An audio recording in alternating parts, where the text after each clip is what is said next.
far greater than the offerings and sacrifices of the old covenant is the obedience of Christ, who came into the world in total submission to and trust in God's plan of salvation. The second reading. A reading from the letter to the Hebrews. Brothers and sisters, when Christ came into the world, he said, "Sacrifice and offering you did not desire, but a body you prepared for me. In holocausts and sin offerings you took no delight. Then I said, as is written of me in the scroll, behold, I come to your will, O God." First he says, sacrifices and offerings, holocausts and sin offerings, you neither desired nor delighted in. These are offered according to the law.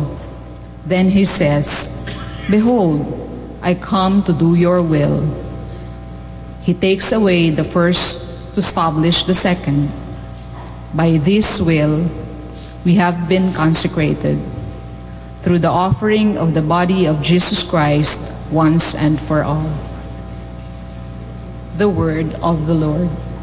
Thanks be to God. Let us all rise to give glory and honor to the Holy Gospel.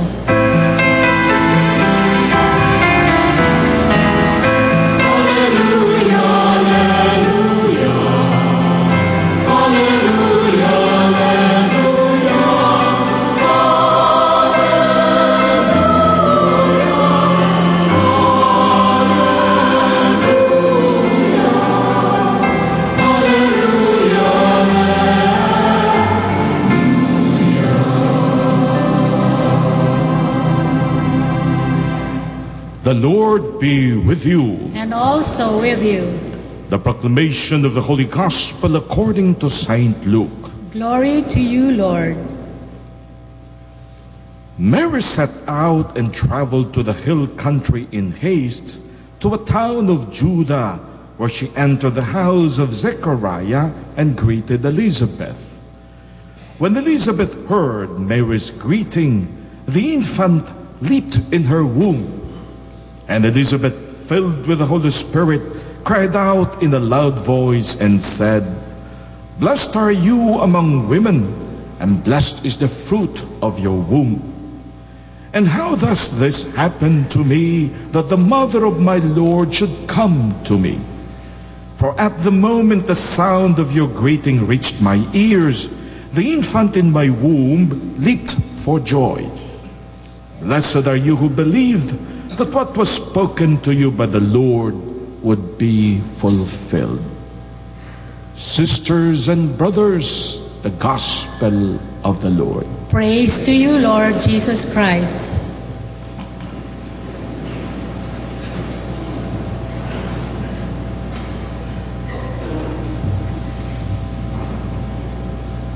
Na itong mga huling araw ang traffic sobra. At sometimes wala ka na talagang entertainment except makinig na lamang sa radyo habang ikaw ay nagda-drive. Ako naman wala akong driver, so magtsatsaga ka na lamang sa radyo. Ang isa po sa aking pinakikinggan ay DZMM. Yung tuwang-tuwa ako doon kay Winning Sexing Sexy at kay Ariel Oretang Batang Bata. Yun ang kanilang tawag sa sarili. At mayroon silang bagong pakulo. Every now and then, they would ask people to text them kung ano yung isang salita sa kanilang dialect. At ang isa po sa mga natanong last week was, ano ba para sa inyo, sa inyong dialect, ang katagang buntis? Sa amin sa Ilonggo, busong. Ewan ko lang sa Bicol. Ano ba sa Bicol? Gabos? Oo, yun. Hindi ko narinig. Pero yun. Alam nyo, sa Italiano, ang katagang buntis, a woman who is pregnant, ang kanilang translation ay incinta. Ibig sabihin buntis. Pero may pamamaraan pa silang to describe a woman who is pregnant. At pag siya'y pregnant, magbubulong-bulungan yan. At sasabihin, hindi ay buntis o busong. Ang sasabihin ay, lei è in stata interessante. She is in an interesting state. Ang ganda, no? Sapagkat sa totoo lang, ang isang babaeng buntis talagang napaka-sobrang interesting. Pag iyong pinag-aralan kung paano, no? Yung isang lalaki, sa kanyang ejaculation, ay maglalabas ng 10 million sperms. Can you imagine? 10 million sperms sa bawat ejaculation ng isang lalaki. Kung sino naman ang nagtyagang magbilang, hindi ko na alam kung paano nila binilang yun.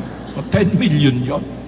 Pero yung sa 10 million na yon, ang hahanapin lamang nila to penetrate is one ovum. O kaya siguro nagdadalawa o tatlo pag triplets.